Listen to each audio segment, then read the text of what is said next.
خروج اس کا 20 باب اور اس کی پہلی 6 آیات. اور خدا نے اس کا باتیں فرمائی کہ خداوند تیرا خدا جو تجھے ملک مصر سے اور غلامی کے گھر سے نکال لایا میں ہوں. میرے حضور تو غیر معبودوں کو نہ ماننا، تو اپنے لیے کوئی تراشی ہوئی مورت نہ بنانا، نہ کسی چیز کی صورت بنانا جو اوپر آسمان میں یا نیچے زمین پر یا زمین کے نیچے پانی میں ہے، اور تو ان کے آگے سجدہ نہ کرنا اور نہ ان کی عبادت کرنا، کیونکہ میں خداوند تیرا خدا غیور خدا ہوں، اور جو مجھ سے عداوت رکھتے ہیں ان کی اولاد کو تیسری اور چوتھی پشت تک باپ دادا کی بدکاری کی سزا دیتا ہوں، اور ہزاروں پر جو مجھ سے محبت رکھتے اور میرے حکموں کو مانتے ہیں رحم کرتا ہوں. خدا کے کلام کا پڑھا جانا ہم سبوں کے لیے باعث برکت ہو. خدا کے ذریعے تشریف رکھیں.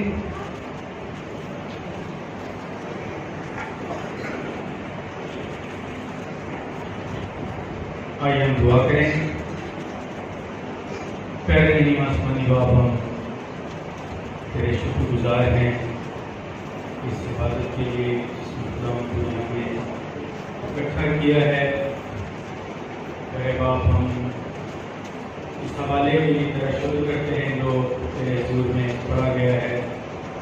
ہمیں تو خداوند تیرے کلام کی سمجھ زیادہ نہیں ہے، لیکن ہم تیرا شکر کرتے ہیں کہ تیرا روح القدس ہمیں سمجھاتا، سکھاتا، ہمیں ٹیچ کرتا ہے اور ہمیں آگے بڑھنے میں مدد فراہم کرتا ہے. خدا یسوع تو اپنے آسمان کو کھول اور اپنے لوگوں کے لیے اپنے آسمان سے خوراک کو نازل فرما تاکہ لوگ برکت پائیں اور تیرے بیٹے یسوع کے نام سے. آپ کو یاد ہے کہ پچھلی دفعہ جب میں نے یہاں سے نام سنایا تھا تو کیا کسی کو یاد ہے؟ جی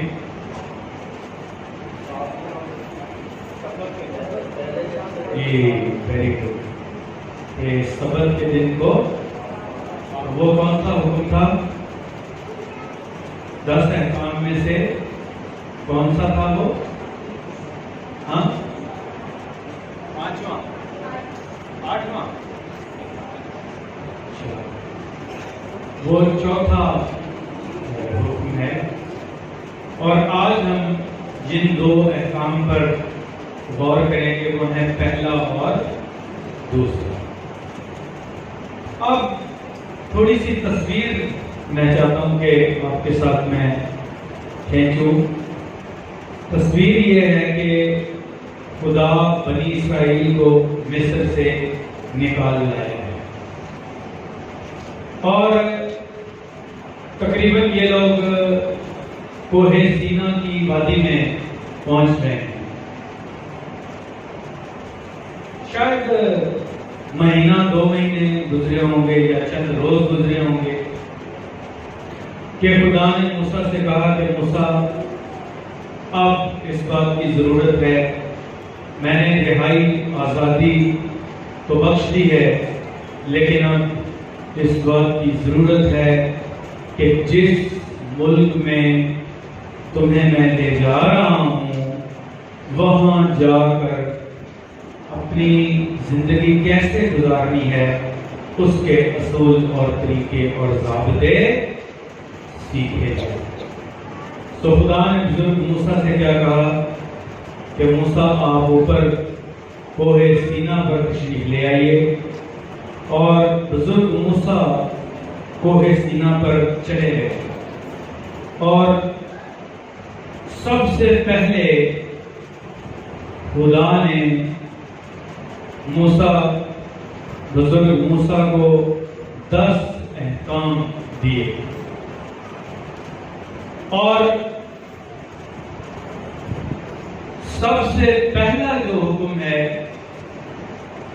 10 احکام میں سے وہ ہے تب خدا نے موسیٰ کو سب کچھ کہا اور کہا کہ تو یعنی قوم موسیٰ کی جو قوم ہے اسرائیل قوم اس سے کہا کہ تو میرے حضور کسی غیر معبود کو نہ مانی. تو یہ غیر معبود کیا ہوتا ہے؟ غیر معبود ہر وہ چیز جو معبود نہیں ہے وہ کیا ہے؟ غیر معبود. معبود کیا ہوتا ہے؟ معبود جو ہے اس کا جو مادہ ہے وہ ہے عبد. جیسے ہمارے یہاں بھی کئی لوگوں کا نام ہوتا ہے نا عبداللہ. تو عبد جو ہے اس کے معنی ہے عبادت کرنا. اور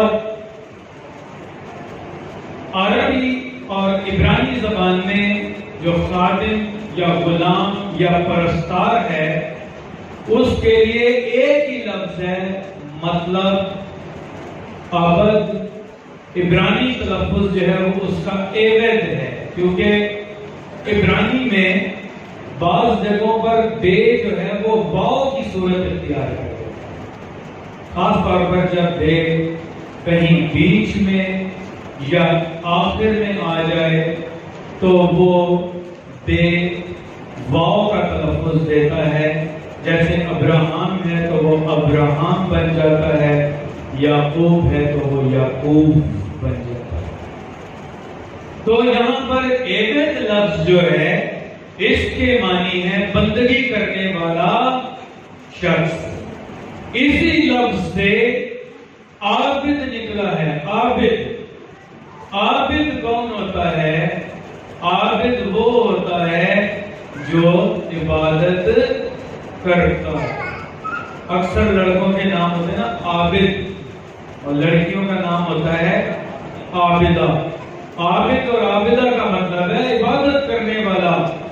تو پھر جس کی عبادت کی جاتی ہے یہ بھی عربی گرامر کا اصول ہے کہ جو مفعول ہوتا ہے یعنی جس پر کوئی کام کیا جاتا ہے انگریزی گرامر کے حساب سے آبجیکٹ کہتے ہیں نا سبجیکٹ ورب اور آبجیکٹ. تو جو آبجیکٹ ہوتا ہے وہ ہوتا ہے معبود. یعنی عابد تو ہو گیا عبادت کرنے والا, تو جس کی عبادت کی جاتی ہے وہ کون بن گیا؟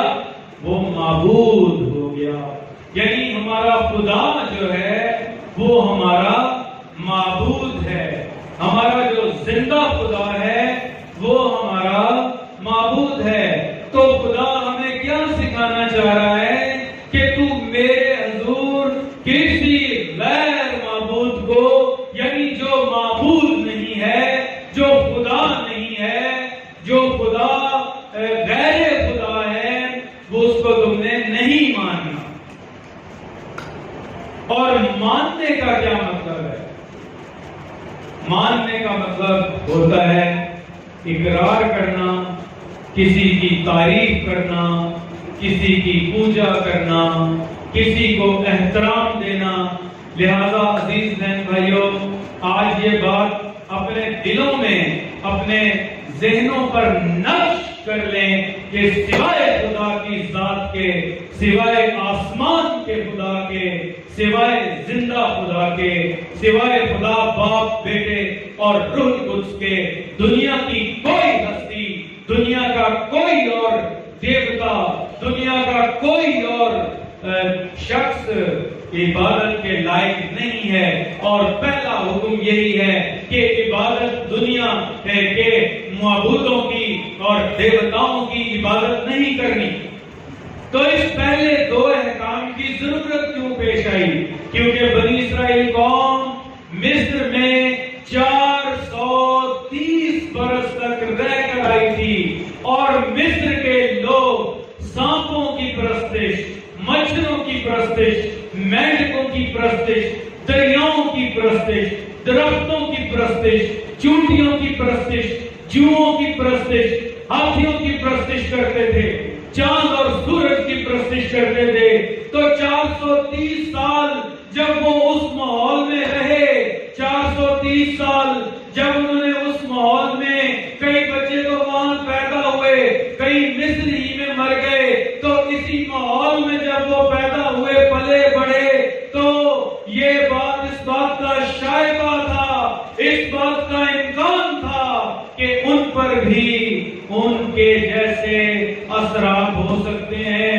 اس لیے خدا نے کسی اخلاقی گناہ کو پرائیورٹی نہیں دی، بلکہ سب سے پہلے بت پرستی اور غیر خدا کی پرستش کے اوپر خدا نے حکم دیا. تو پہلا حکم کیا بن گیا کہ تو میرے حضور. حضور کا کیا مطلب ہے؟ میرے حضور کوئی بھی بتا کیا مطلب؟ جی آگے، یہ تو ٹھیک ہو گیا. میرے آگے اصل میں اس کا مطلب ہے میرے ہوتے ہوئے، جب میں موجود ہوں، جب میری پریزنس ہے، تو پھر عزیزو مجھے اور آپ کو کسی اور خدا کی، غیر معبود کی ضرورت نہیں ہے. لیکن انسانی نفسیات کے کچھ مسائل، انسان کہتا ہے کہ جو دکھتا ہے وہی دکھتا ہے. انسان خدا کو دیکھنا چاہتا ہے، انسان کو اندیکھے انویزیبل خدا پر بھروسہ نہیں آتا، جبکہ خدا تو اپنے کئی معجزات کے ذریعے، اپنے کلام کے ذریعے، اپنے پیغام کے ذریعے، اپنے انبیاء کے ذریعے، اپنے عجائب کے ذریعے، اپنی فطرت کے ذریعے، اپنے کاموں کے ذریعے ہم پر نیا ہے. آج آپ لوگوں نے زبور نہیں گائے، ایک بہت خوبصورت زبور ہے، زبور 148. اس میں کیا لکھا ہے؟ چند سورج چمکیلے تارے، ہودیاں فوجاں مارن نارے. تو یہ جو نیچر ہے، یہ جو فطرت ہے، اس سے خدا کی حضوری کو ہم جان سکتے ہیں، خدا کے معجزات سے. اور میرے عزیز بہن بھائیو، بنی اسرائیل سے زیادہ خدا کی حضوری کا تجربہ کہ جن کے ساتھ خدا بہت سارے معجزات کر چکا، اور سب سے بڑا معجزہ کیا ہوا؟ انہیں خدا نے 20 لاکھ لوگوں کو خدا نے مصر سے نکال دیا. اس سے بڑا کوئی معجزہ ہو سکتا ہے؟ پھر پل پل خدا نے ان کی حفاظت کی، قدم قدم پر خدا نے انہیں سنبھالا. لیکن پھر بھی خدا کے ذہن میں یہ شک تھا کہ شاید یہ غیر معبودوں کی طرف مائل ہو جائیں گے. اس لیے خدا نے کہا کسی غیر معبود کی پرستش نہیں. دوسرا حکم کیا ہے کہ تو اپنے لیے، اور یہاں اپنے لیے کا کیا مطلب ہے؟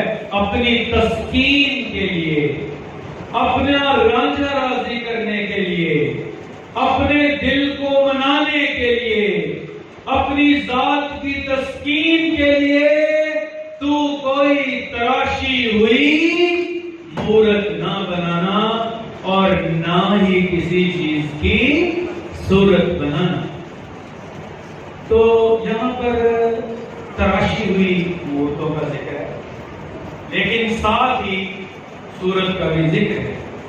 حبقوق نبی کی کتاب میں بتوں کے 3 ٹائپس بتائے گئے ہیں، 3 قسمیں ہیں بتوں.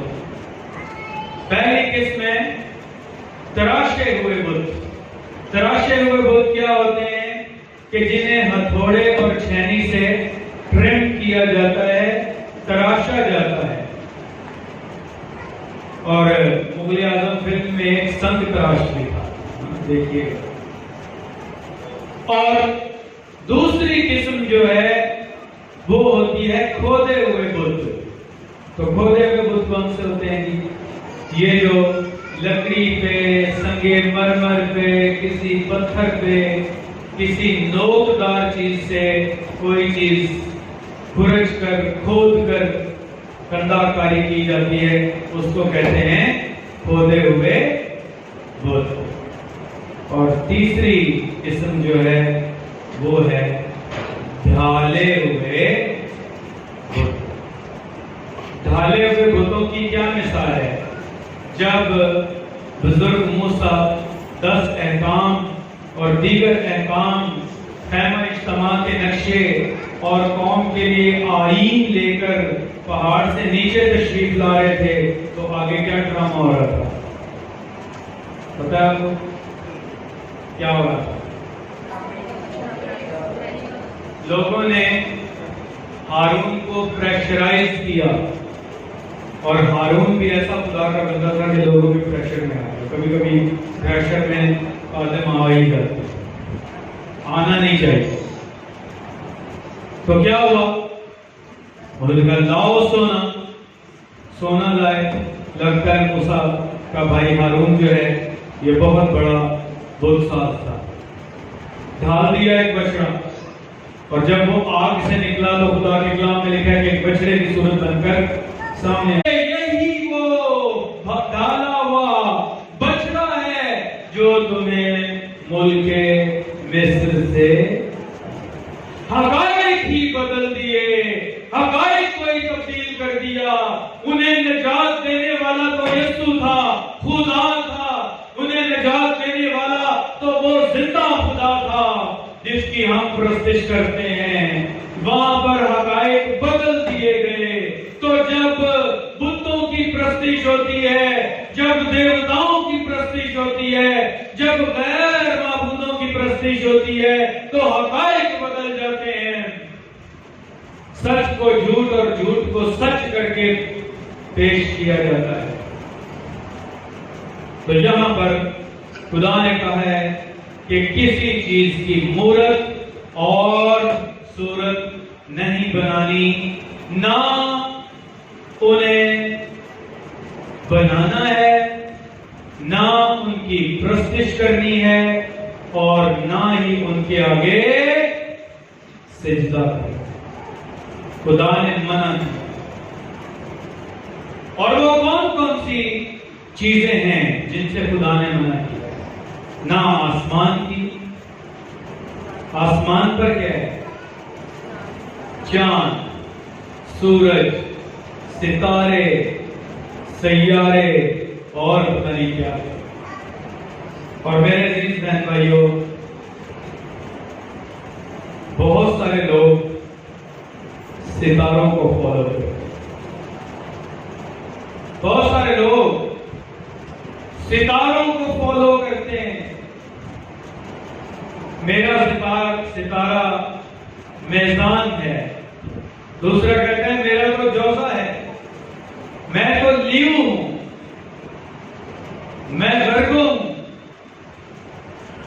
اور اتنا ستاروں کو فالو کرتے ہیں، اتنا ستاروں کو فالو کرتے ہیں کہ اخبار جہاں کا سارا بزنس ہی گیا ہوا ایسے لوگوں کی وجہ سے.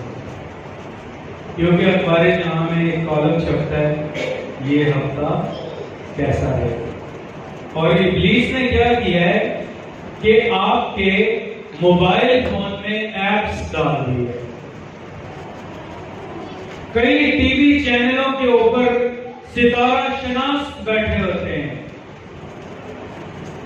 اور کہتے ہیں لوگ کہ جی مجوسی بھی تو ستارہ دیکھ کر ہی آئے تھے.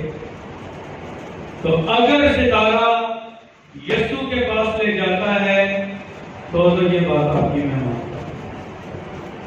لیکن اگر ستارہ خدا سے دور کر رہا ہے، اور اکثر ایسے ہی ہوتا ہے، لوگ خدا پر بھروسہ نہیں کرتے، ستاروں پر بھروسہ.